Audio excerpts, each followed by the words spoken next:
Hello friend, आज का हमारा क्लास बीए फिफ्थ सेमेस्टर का इम्पोर्टेंट टाइप क्वेश्चन को लेकर है। आइए हम लोग क्वेश्चन आंसर को देखते हैं।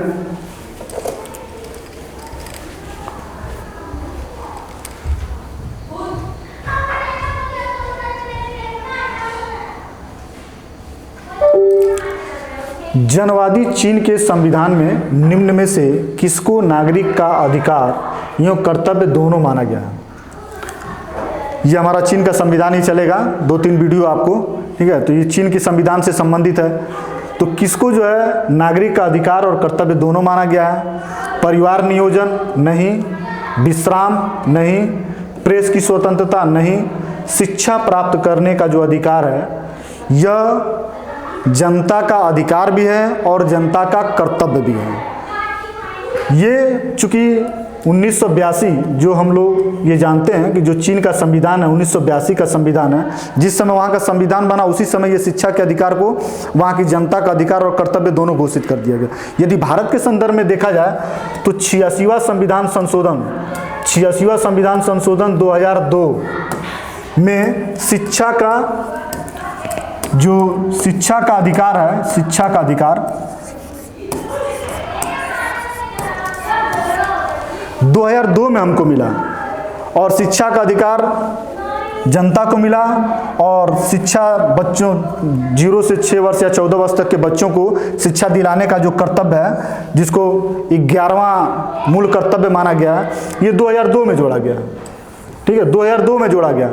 तो भारत किसी मामले में चीन की तुलना में कहीं हमारी दूरदर्शिता कम रही है और चीन हमसे कहीं ज़्यादा अच्छा रहा। इसने शिक्षा को अपने देश के सर्वोच्च कर्तव्य और बहुत बड़ा अधिकार समझ के पहले ही दे दिया 1982 में। जिस काम को हमें भी पहले करना चाहिए वो हम लोगों ने क्या किया, बहुत बाद में किया। अगला प्रश्न देखते हैं।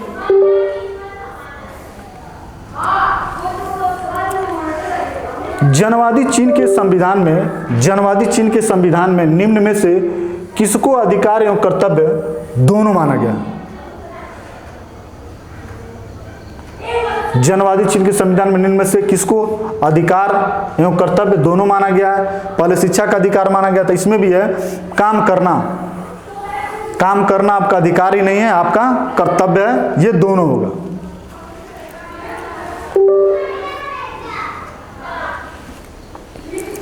जनवादी चीन के संविधान में मताधिकार की आयु कितनी है? तो ये मान के चलिए आज दुनिया के जितने भी देश हैं सभी देशों में मतदान का अधिकार 18 वर्ष हो चुका है। तो 18 वर्ष ही है, चाहे वो चीन हो, चाहे भारत हो, चाहे ब्रिटेन हो, चाहे अमेरिका हो, चाहे आपका स्विट्जरलैंड हो, जो 4 देशों का संविधान है, सभी में 18 वर्ष को ही वयस्क मताधिकार की श्रेणी में रखा गया है।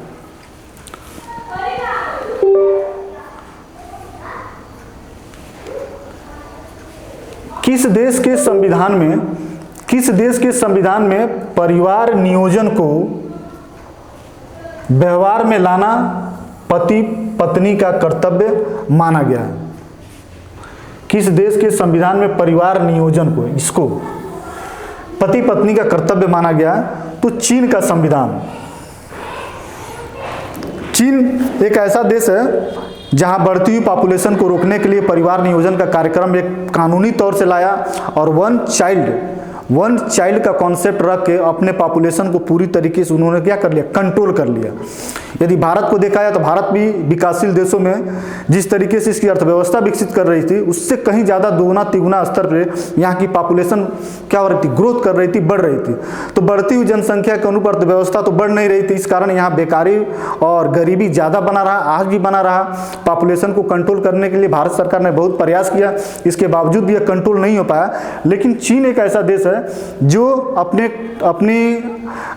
पॉपुलेशन, बढ़ती हुई पॉपुलेशन को बहुत जल्द और बहुत कम समय में वन चाइल्ड पॉलिसी को अपनाते हुए बंद कर दिया और वहाँ के लोगों ने इस कानून को पूरी तरीके से सफल बना दिया, ठीक है।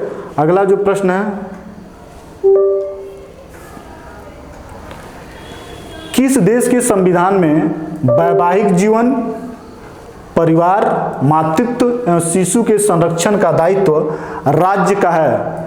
किस देश के संविधान में वैवाहिक जीवन, परिवार, मातृत्व, शिशु के संरक्षण का दायित्व राज्य का है? तो है चीन का संविधान। ठीक है। चीन के संविधान में प्रत्येक लोग जो नागरिक हैं वहाँ के लोगों के लिए वैवाहिक जीवन जीना कैसे है, परिवार है, मातृत्व है, शिशु के संरक्षण कैसे, सारा का सारा व्यवस्था चीन के संविधान में दिया हुआ है।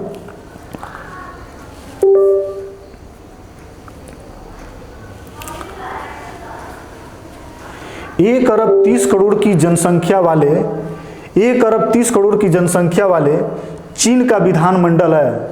चीन का विधानमंडल है क्या है? एक सदनात्मक, द्विसदनात्मक, बहुसदनात्मक, संसदनात्मक। जो चीन का संसद है वह एक सदनात्मक है। एक सदनात्मक का मतलब यह है कि जो राष्ट्रीय जनवादी कांग्रेस है, वहाँ की जो संसद का नाम राष्ट्रीय जनवादी कांग्रेस, वह एक सदनीय है। बाकी हम लोग जितने देशों का संविधान अभी पढ़ रहे हैं तुलनात्मक राजनीति के अंतर्गत, चाहे वो ब्रिटेन हो, चाहे वह भारत हो, चाहे वह स्विट्जरलैंड हो और चाहे वह अमेरिका हो, इन सभी जगहों पे द्विसदनीय वाले संसद या व्यवस्थापिका की व्यवस्था है, जबकि यहाँ चीन में एक सदन वाली व्यवस्था है। ठीक, अगला प्रश्न,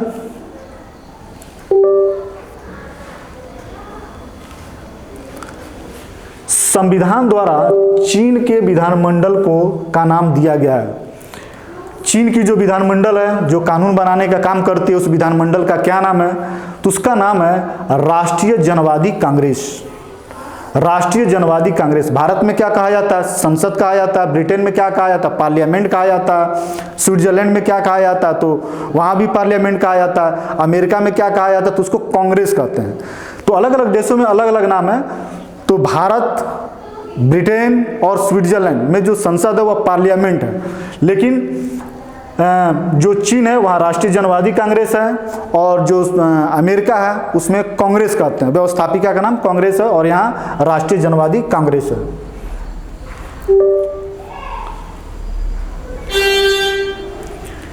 चीन में संविधान की व्याख्या करने की शक्ति किसमें निहित है? चीन में संविधान में व्याख्या करने की शक्ति किसमें निहित है? चीन के संविधान में व्याख्या करने की शक्ति जो है, ये राज्य परिषद, अस्थायी समिति, प्रोक्यूरेटर, केंद्रीय सैनिक आयोग, अस्थायी समिति को है। अब अस्थायी समिति है क्या? यह अस्थायी समिति जो है, जो चीन की जो संसद है, राष्ट्रीय जनवादी कांग्रेस, उसी की एक समिति है। राष्ट्रीय जनवादी जो कांग्रेस है, जनवादी कांग्रेस,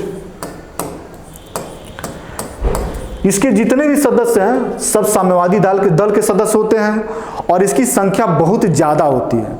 बहुत ज़्यादा होने के कारण ये कानून निर्माण करने या निर्मित कानून की व्याख्या करने में चूंकि असमर्थ होती है, इतनी बड़ी संख्या एक साथ बैठ के वो कार्य नहीं कर सकती है, इसलिए इन कार्यों को संपन्न करने के लिए, सही तरीके से संचालित करने के लिए एक समिति बनाई गई है, जिसको कहा गया अस्थायी समिति। यही अस्थायी समिति जो है संविधान की व्याख्या की शक्ति इसमें सौंप दी गई है।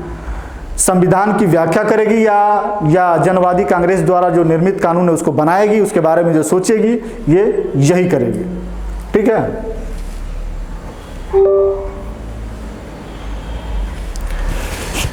राष्ट्रीय जनवादी कांग्रेस का अधिवेशन कौन आहूत करता है?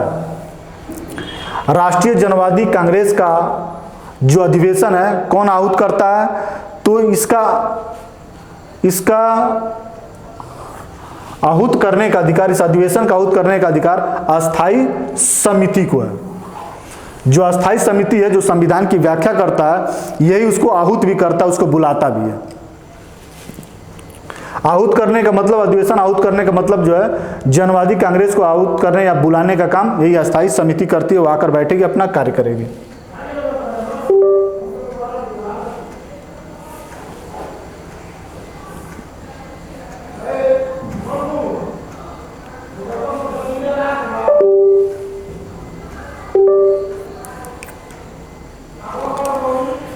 राष्ट्रीय जनवादी कांग्रेस का कार्यकाल, राष्ट्रीय जनवादी का कार्यकाल जो है, जैसे भारत में संसद लोकसभा का कार्यकाल है, उसी तरीके से राष्ट्रीय जनवादी कांग्रेस का जो कार्यकाल है वह 5 वर्षों का ही है। 5 वर्षों का। अगला प्रश्न, चीन के संविधान में संशोधन करने की शक्ति किसमें निहित है? चीन के संविधान में संशोधन करने की शक्ति किसमें निहित है? तो प्रेसिडियम, राष्ट्रीय जनवादी कांग्रेस, राष्ट्रपति, प्रेसिडियम। तो हमें पता है कि जो चीन की संसद है उसका नाम है राष्ट्रीय जनवादी कांग्रेस, और राष्ट्रीय जनवादी कांग्रेस ही वहाँ के जो संविधान है उसमें संशोधन करने की शक्ति है, और यह मेन काम जो इसकी समिति, अस्थायी समिति, वही करती है। तो राष्ट्रीय जनवादी कांग्रेस ही संविधान में संशोधन करने का कार्य करती है। अगला प्रश्न हम लोग देखते हैं, वर्तमान समय में चीन में अध्यक्ष या राष्ट्रपति पद पर आसीन कौन सा व्यक्ति है? यह प्रश्न नहीं देखा जाएगा, बाद में देखा जाएगा इसको।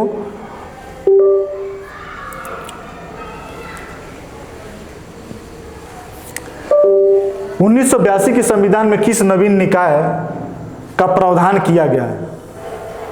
1982 के संविधान में किस नवीन निकाय, मतलब नवीन संस्था का वो निर्माण किया गया है? तो राष्ट्रीय जनवादी कांग्रेस, साम्यवादी दल, केंद्रीय सैनिक आयोग और राष्ट्रपति।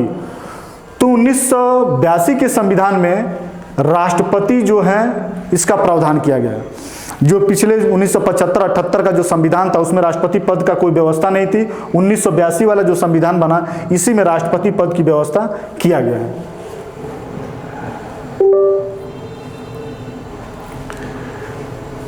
चीन की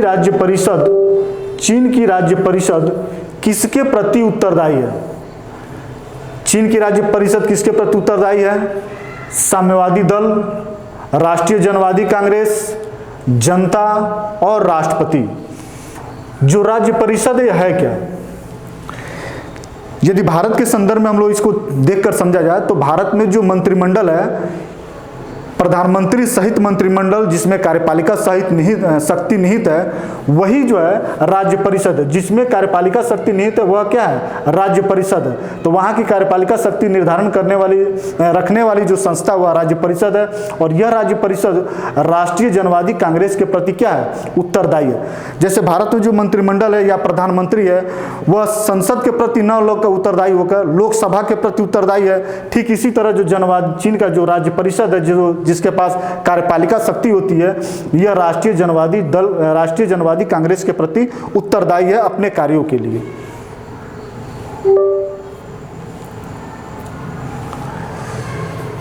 जनवादी चीन में राष्ट्रपति पद के उम्मीदवार के लिए कम से कम आयु होनी चाहिए।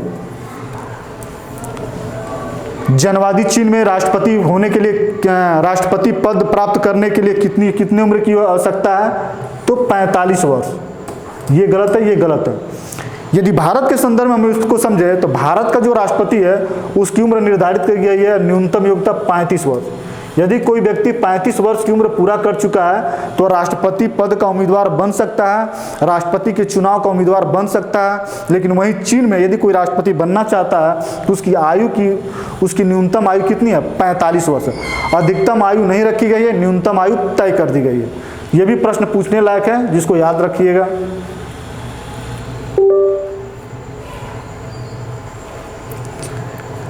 जनवादी चीन में राज्य परिषद की अध्यक्षता करता है। राज्य परिषद की अध्यक्षता अभी 2-3 प्रश्नों के पहले हमने चर्चा भी किया। जो राज्य परिषद है, चीन की जो राज्य परिषद है क्या है? जिसके पास कार्यपालिका शक्ति निहित है, और इसमें जो है प्रधानमंत्री भी होता है। तो राज्य परिषद की जो बैठक करता है, जो अध्यक्षता करता है, वास्तव में वो प्रधानमंत्री ही होता है। ये प्रधानमंत्री होगा, ये नहीं होगा। तो जनवादी चीन में राज्य परिषद की अध्यक्षता कौन करता है? तो प्रधानमंत्री करता है।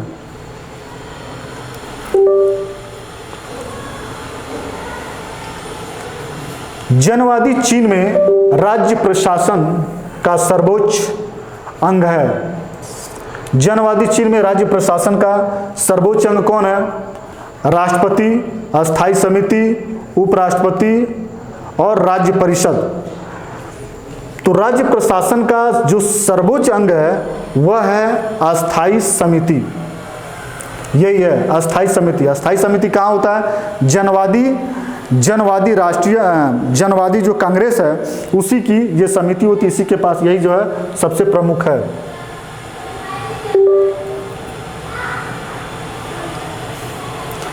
चीन में सर्वोच्च जन न्यायालय के प्रमुख न्यायाधीश का निर्वाचन कौन करता है? राष्ट्रीय जनवादी कांग्रेस का अस्थाई समिति, प्रेसिडियम, राष्ट्रपति। तो राष्ट्रीय जनवादी कांग्रेस जो है यही सर्वोच्च जन न्यायालय का मुख्य न्यायाधीशों का क्या करता है? निर्वाचन करता है। स्विट्जरलैंड के संदर्भ में ही है, वहाँ की सर्वोच्च न्यायालय के जो न्यायाधीश होते हैं उनका निर्वाचन संघीय संसद करती है, और यहाँ कौन करती है? राष्ट्रीय जनवादी कांग्रेस करती है।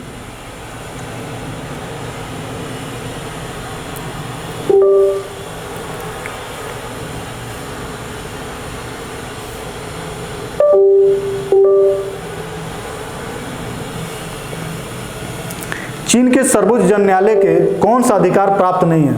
सर्वोच्च जन न्यायालय को कौन सा अधिकार प्राप्त नहीं है?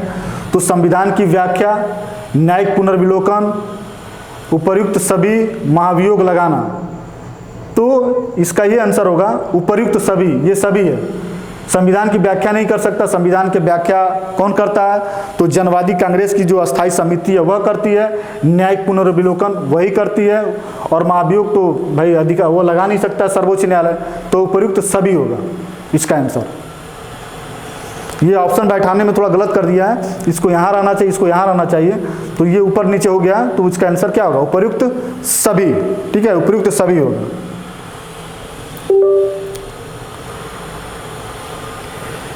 चीन में सर्वोच्च जन न्यायालय किसके प्रति उत्तरदायी होती है? चीन में जो सर्वोच्च जन न्यायालय है किसके प्रति उत्तरदायी होती है? हमको ये पता होना चाहिए कि जो सर्वोच्च न्यायालय के न्यायाधीशों की नियुक्ति यदि राष्ट्रीय जनवादी कांग्रेस करती है तो इसी के प्रति जो क्या होगा वह उत्तरदायी भी होगा, स्वाभाविक सी बात है। इन 20 प्रश्नों के साथ फिर आज का हमारा जो प्रश्न उत्तर देने का जो क्रम है वो समाप्त होता है। फिर अगले वीडियो में अभी चीन का संविधान ही चलेगा। चीन के संविधान के बाद ब्रिटेन के बाद अमेरिका, उसके बाद हमारा जो है ये तुलनात्मक राजनीति से प्रश्न बनाने का क्रम समाप्त हो जाएगा। फिर आपको हम पब्लिक एडमिनिस्ट्रेशन में से प्रश्न बना के आप तक पहुंचाएंगे। धन्यवाद।